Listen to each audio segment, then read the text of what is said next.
Hello Internet, this is iamli3 here. I've been gaming my whole life and want to share my top games with you. However, there's so many games I've played that instead of doing several specific short lists, I've decided to make one giant list to show a full spectrum of the flavors gaming has to offer. And if you're a hardcore gamer like myself, then you already know why I decided to make the number for the list 120. And it's a good thing I put off making this video for years, because I'm still finding new amazing games that I previously did not know about to add to the list.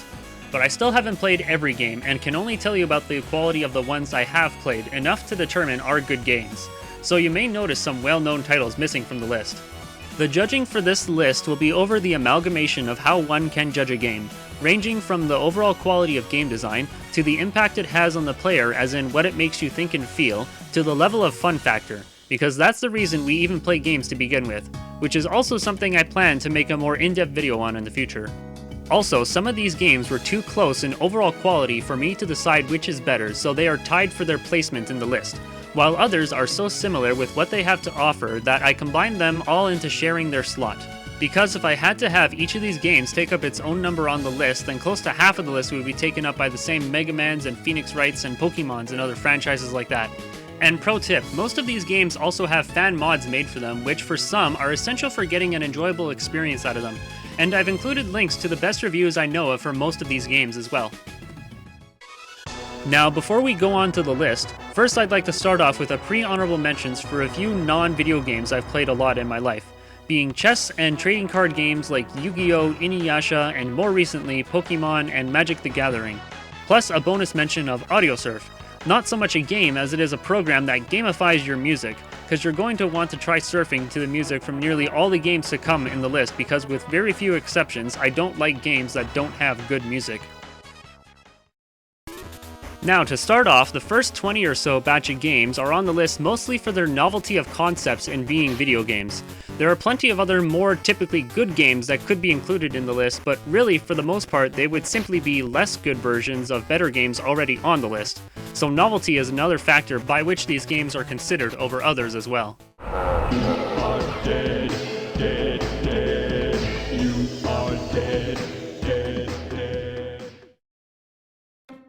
Starting off at number 120, Doki Doki Literature Club.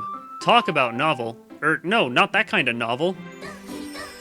I mean as in something one would not anticipate when thinking of a video game.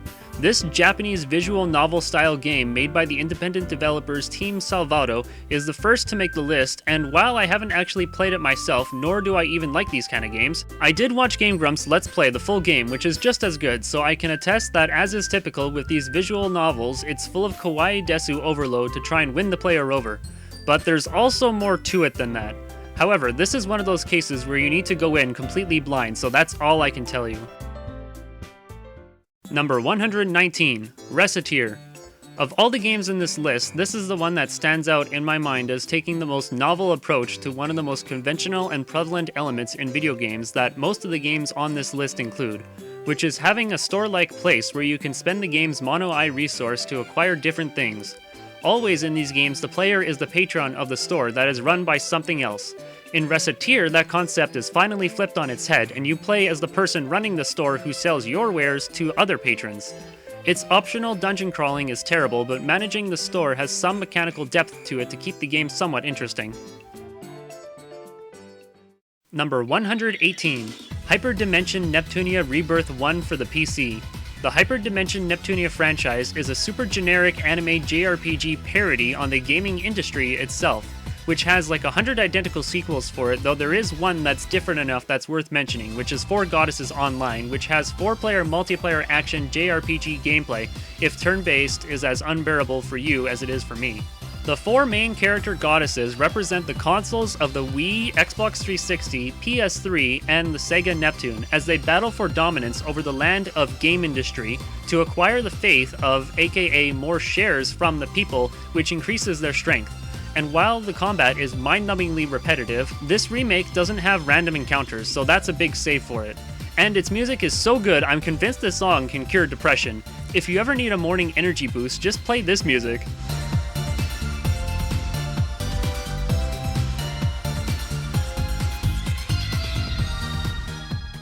From curing depression to causing depression and breaking friendships. Number 117, Mario Party 1, 2, 3 plus mods. Another off-brand kind of game using Nintendo's most recognizable brand of Mario. This is a board game spin-off series. The standout feature was the more video game style minigames which push human speed and endurance to the limit, and head-to-head competition for dominance of who will become the superstar of the party is what made it into the competitive blood sport entertainment spectacle for adults today in the world, which began with Screw Attack's Mario Party After Dark. It's the only game I know of that's drawn blood from how fierce the competition gets. And speaking of Screw Attack, number 116. Battle Tanx with an X for the N64. Yes, I totally just wanted an excuse to pay tribute to the OG greatest video game content site on the internet by playing my favorite Screw Attack clip, may peace be upon them. You may be asking yourself, what does that have to do with Screw Attack? Well, let me tell you, Tanx. I'm the tank, that's right. Why? I don't allow breaks. Dude, I need a break. Whee!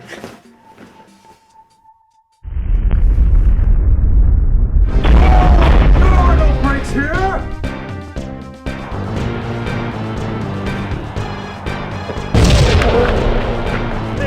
Let's go, let's go. What?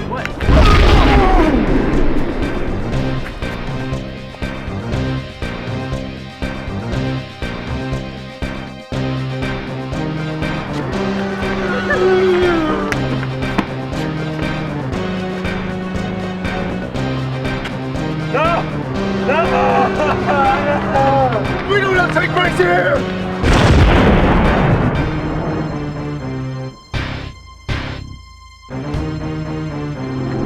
We don't take breaks!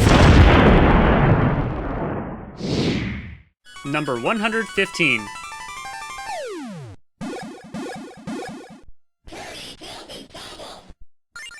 This is another one-of-a-kind game that sees you taking Kirby's roundness to its ultimate extreme, where you can only control him by rolling him around as a ball with the built-in motion control and a freaking Game Boy Color cart.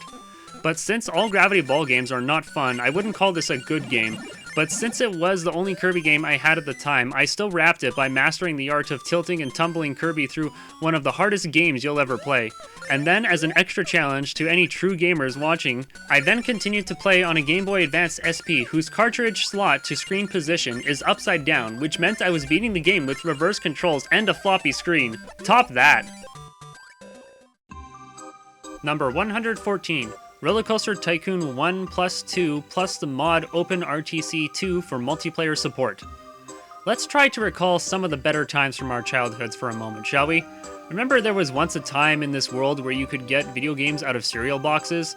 And Roller Coaster Tycoon 1 and 2 were the best ones of them by far. I've lost so many hours of sleep as a child to building my addictive amusement theme park simulator. Also, I believe 4chan once gave this game a perfect rating.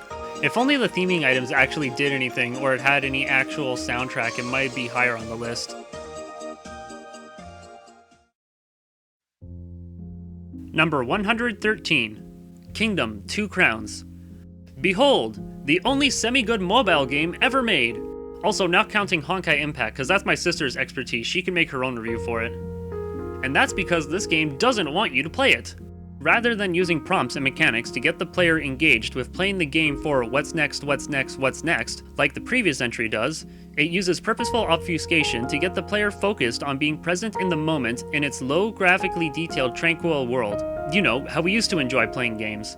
It's akin to meditation, and while I wish it had more music, Brony, let me tell you, when its theme song randomly started playing hours into my playthrough, I cried like the Pokemon in the first movie. Even thinking about it now still sends chills up my spine. And now for a complete invert of emotional feel. Number 112.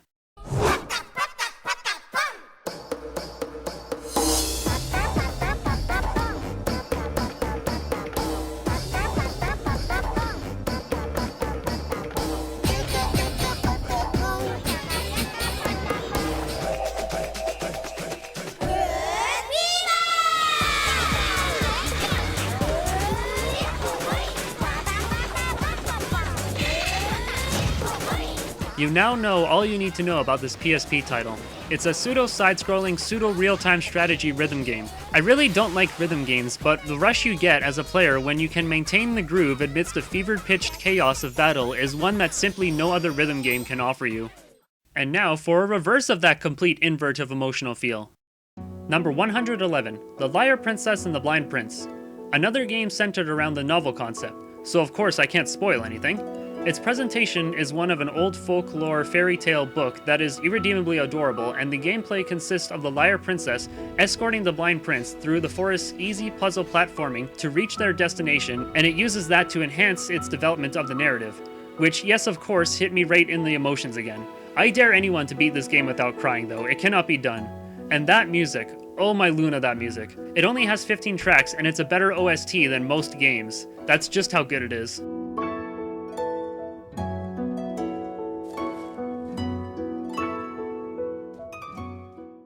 Now to inverse that reversed shift of tone yet again. Number 110. The Darkest Dungeon.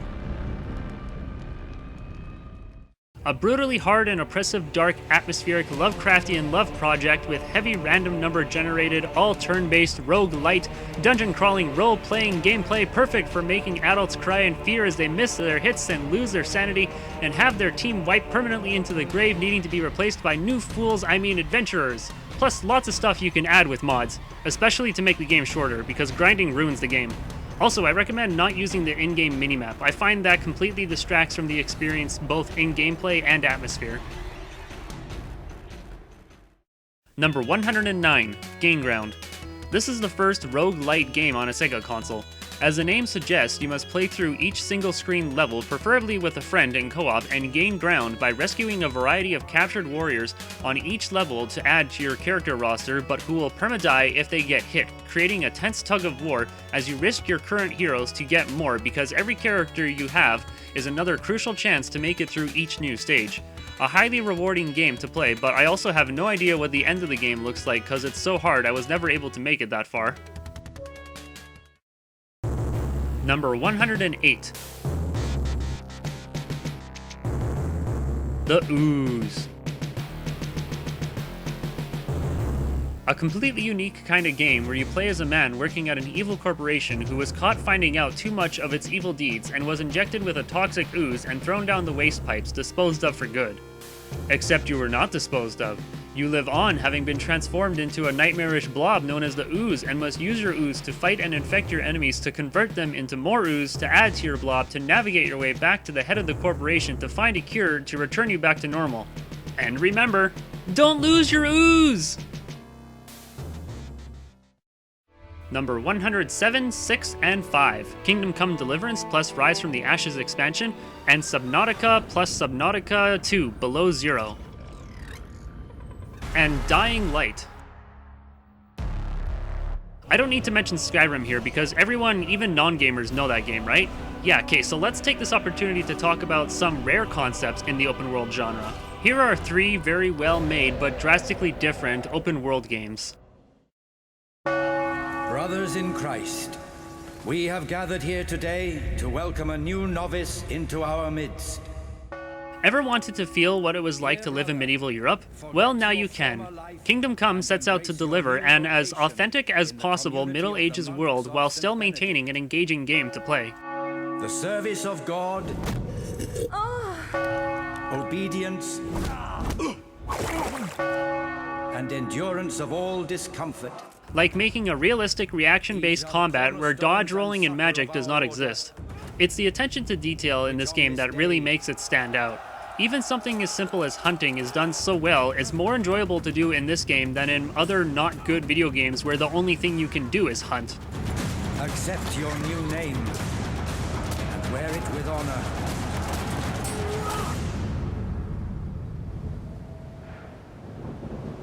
Welcome, brother.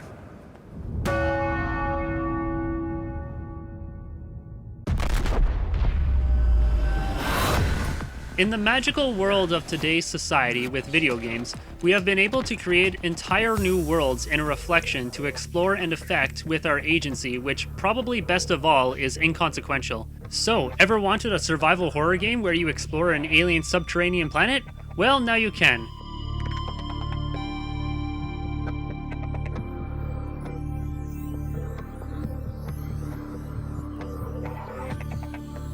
Here's how my entire 30 minutes of playing Subnautica went. Emergency!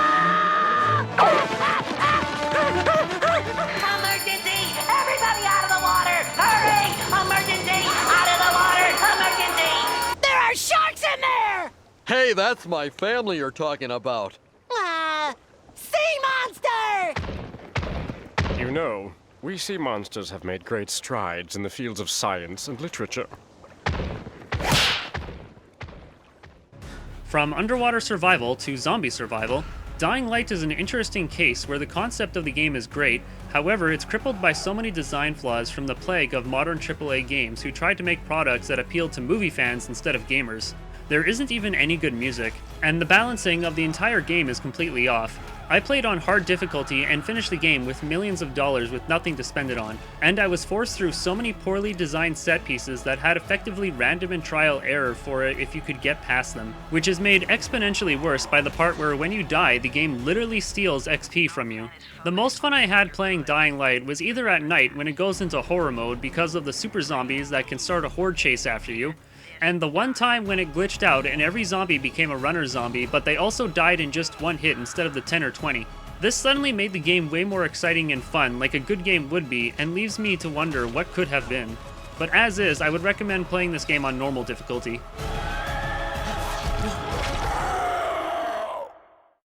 Number 104. Like I give a shit.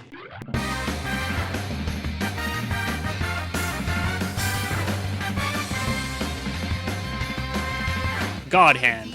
Rip Clover Studios and ScrewAttack.com, you are still sorely missed. This is a wacky, fun, third-person beat-em-up title where you can customize your attack sequences and special moves for a variety of ways to lay the smackdown on your foes. The name of the game is all about being easy to learn and difficult to master, to prove you are the true God Hand. With a dynamic difficulty adjuster that makes the game easier the more you get hit, while being full of funny scenes and crazy characters taunting and trash-talking each other, this game is all about style. Try to keep your cool and show 'em who's boss. Don't act like you don't like the Bulbasaur. My arm, my arm, my arm, my arm, my arm, my arm, the summon of the powers of the God Hand. Also, God Hand would be higher on the list if only it didn't require you to press the attack button a million times to beat it. Number 103, Path of Exile. You are hereby exiled. Path of Exile copies the game design of Blizzard's Diablo 1 and 2. Namely, it's an overhead action looter role-playing game, the kind that has special inventory management. With tons of expansions adding so much to the game, it's the best in the genre for quality and quantity of content, but it's also a novelty in a completely different way that gets it a spot in the list rather than the original Diablos. And that's because The entire fucking game is free! you don't have to buy the game or subscribe to it like World of Warcraft, and there's not even any pay to win, and it's still being updated with new content. So if you never played this kind of game but wanted to try it, then you can play this one free of cost. Number 102, Shovel Knight. Here is an example of how a botched soundtrack can really hurt a good game, where it decided to take the more is better approach to each song and they feel like a mess as a result.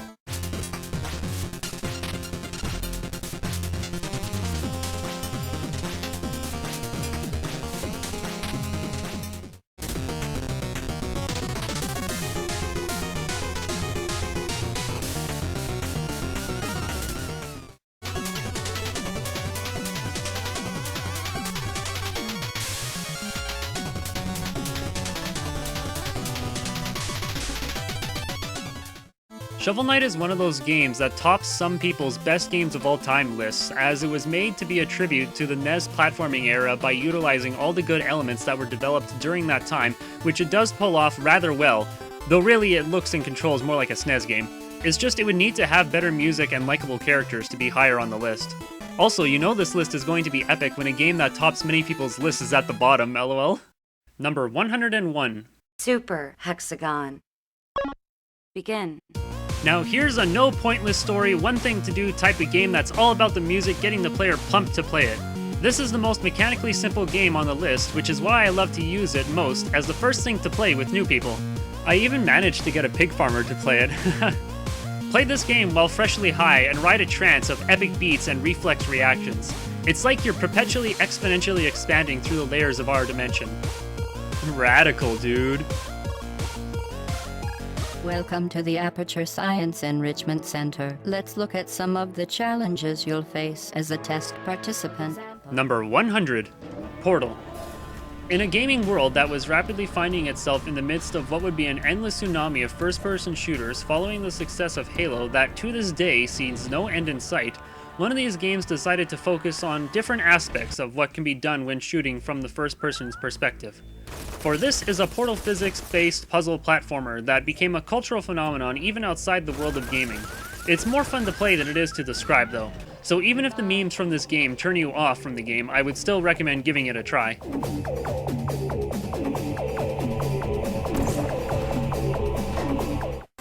Number 99, I Wanna Be the Guy. This is basically a troll game. With modified assets from many iconic games, I Wanna Be the Guy was very popular back in the early Let's Play days of YouTube, and as you can imagine, it spawned many a fan game in its style. You play as the kid, equipped with your gun passed down to you by Grandfather the Guy, and must make it through a hellish gauntlet of nearly every kind of unfair bullshit video game design you can think of to reach the Dungeon of Doom, to find and defeat the guy, because... No! I wanna be the guy! Number 98.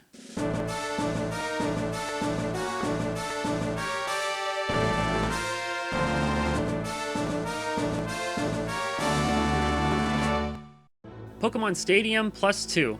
Back when I was a kid so young I didn't even have a sister yet, Pokemon was the hottest, coolest thing around.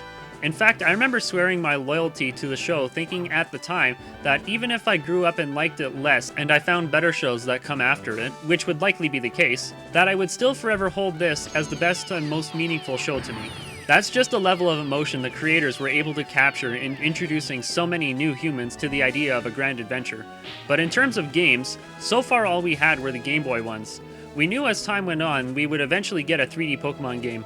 And while Pokemon Stadium wasn't an RPG like the main games, we were still wowed by being able to finally play Pokemon and have it look like we were playing it in the anime. And of course, I can't move on without mentioning how that actually got boring surprisingly fast and we eventually just played the fun extra minigames that came with it. I think my favorite was Dalibird Delivery. Number 97, Dual Heroes.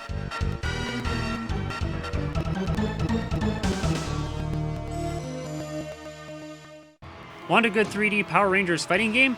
This is it, and it's on the Nintendo 64, which is regarded as not having any good fighting games on it. There's not much else that can be said about it though, as it's got all the typical fighting game modes and content. Its soundtrack though is so spectacular that I ended up needing to upload the OST to my YouTube because I kept waiting for years but nobody else ever did, and now everyone thanks me for being the one to upload this game's very nostalgic soundtrack for them.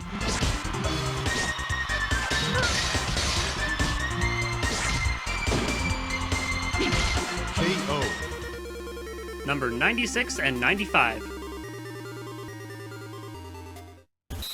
Here's a couple of fun little Game Boy games. Pocket Bomberman and Kirby's Dreamland. It's the only Bomberman in existence that's a side-scrolling platformer, which is too bad because this is a good game that saw plenty of replays in my childhood.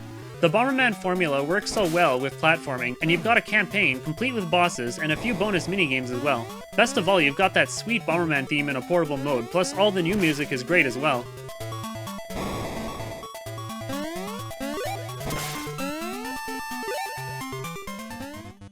This is basically the only reason I even put up with playing Kirby's Tilt and Tumble in the first place. I just wanted to be able to play a Kirby game where I got to enjoy doing Kirby things while listening to Kirby music, which is so good it can make me tear up.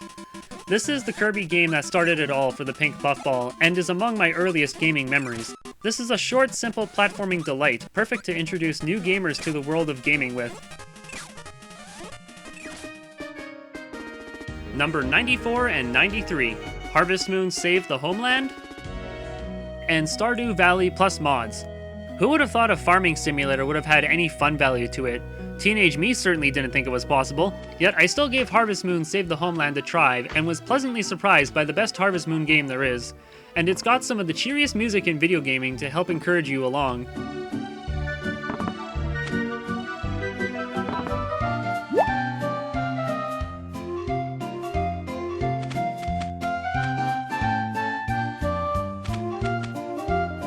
And with the power of mods, Stardew Valley is also a contender for best farm simulator game. There's just so much more you can do in this game, including basic level combat, mining, and crafting. And with mods, you can add even more things to customize your farm time with, such as putting Legend of Zelda graphics and sound over it, or the various sexy mods for a quick laugh. Plus, unlike all the Harvest Moon games, Stardew Valley has multiplayer to help make it less of a forever alone simulator.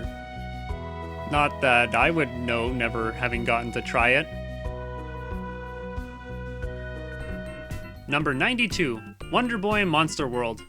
A calming, charming, simple, easy, magical, non-random number-generated, non-turn-based, side-scrolling, platforming, fantasy role-playing game perfect for the kids to enjoy. Also my best friend's favorite childhood game. However, be warned, the final boss was made unfairly harder in the American release for no reason. Number 91, Call of Duty World at War Nazi Zombies, plus Infinity mod maps. One of the few good zombie games made better with custom mod maps to have more than just the 4 original maps, since it's only a minigame in a standard shitty Call of Duty game with terrible music. Otherwise it would be higher on the list. Best played with a max of 4 players to fight off the onslaught of endless round after round of ever hit point increasing Nazi zombie hordes. Where strategy is equally as important as teamwork is equally as important as good aim to beat your high round score, as your weapons can only get so good. And remember, the golden rule, there's always a zombie behind you!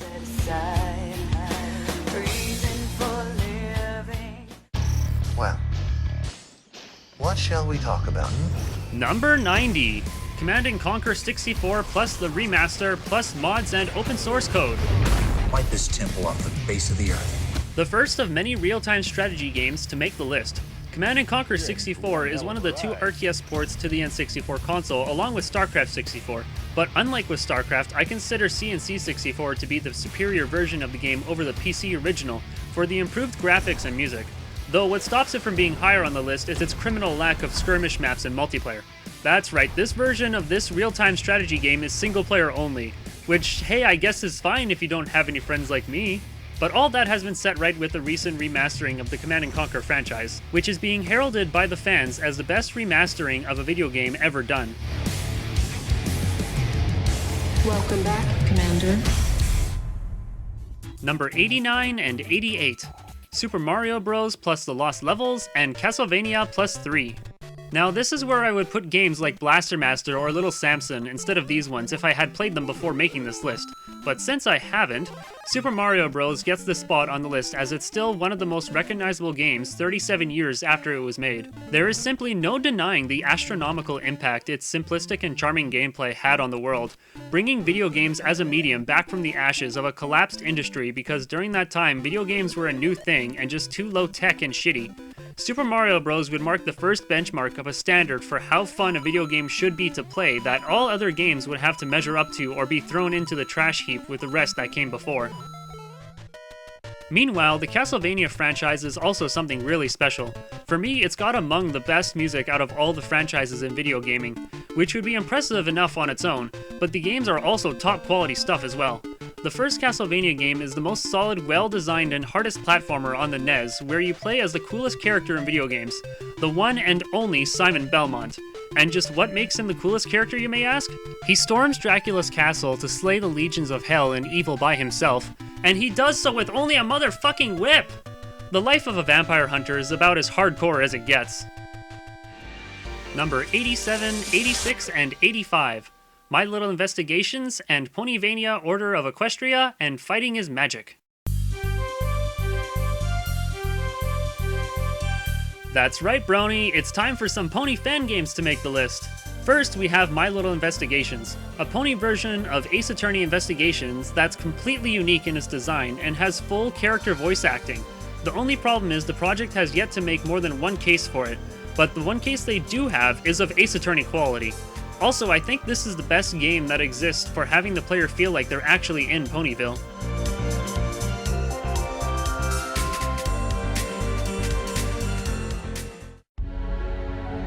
Next is Ponyvania Order of Equestria.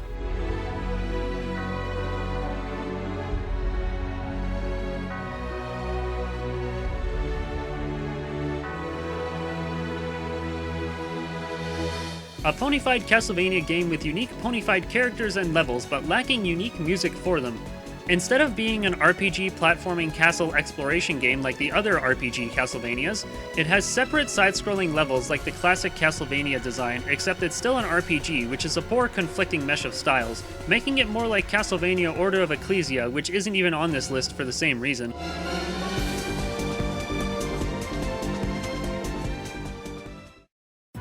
And lastly, Fighting is Magic, a completely custom-made 2D fighting game for the ponies. But Hasbro gave them a cease and desist order to shut them down right before they finished making the main 6 pony characters. But then to their joy, God, aka Lauren Faust, aka the creator of Friendship is Magic, graced them by offering to design unique characters for them to make their own original 2D fighting game without any My Little Pony characters to be copyrighted, which they named Them's Fightin' Herds. So now there are 2 games we can play to experience the magic of friendship. And of fighting.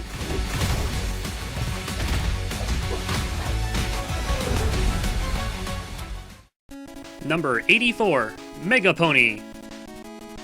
A solid and more importantly, finished Mega Man Pony fan game that's one of the better Mega Man games out there, I'd say. Though sadly it's lacking as many levels as a standard Mega Man, and the music isn't great, and worst of all, the boss music is terrible, and unbelievably, criminally, it does not have unique final boss music. Don't ever do that, or else you stay on the bottom of my list like this does.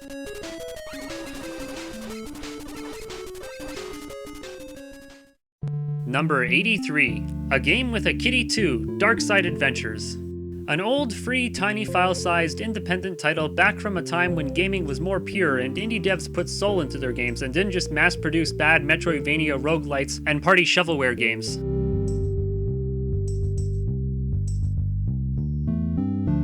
This is a 2D platformer with solid mechanics and lots of secrets and epic bosses, with its biggest appeal being the quirky character writing. Almost every cutscene can get a laugh out of the player, which gives you all the more reason to want to progress the story. Number 82. Mischief Makers!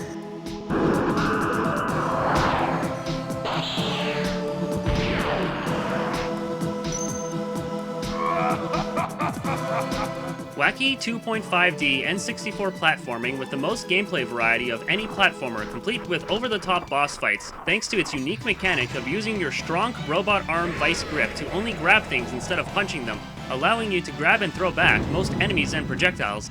Or, you know, just grab their own huge fists and throw them back in their big stupid faces. Why do you keep hitting yourself? Why do you keep hitting yourself?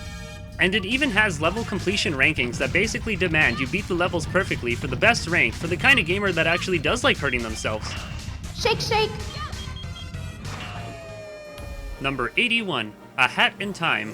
Wacky 3D platforming that, as with Shovel Knight, is an homage to the golden age of 3D platformers, but instead of being low on this list because of having poor music, it's low on the list because of some poor design choices, like the Super Mario Galaxy Warp Star style ropes in Alpine Skyline that force the player to stop playing the game for half a minute every time you need to use them, which is a lot.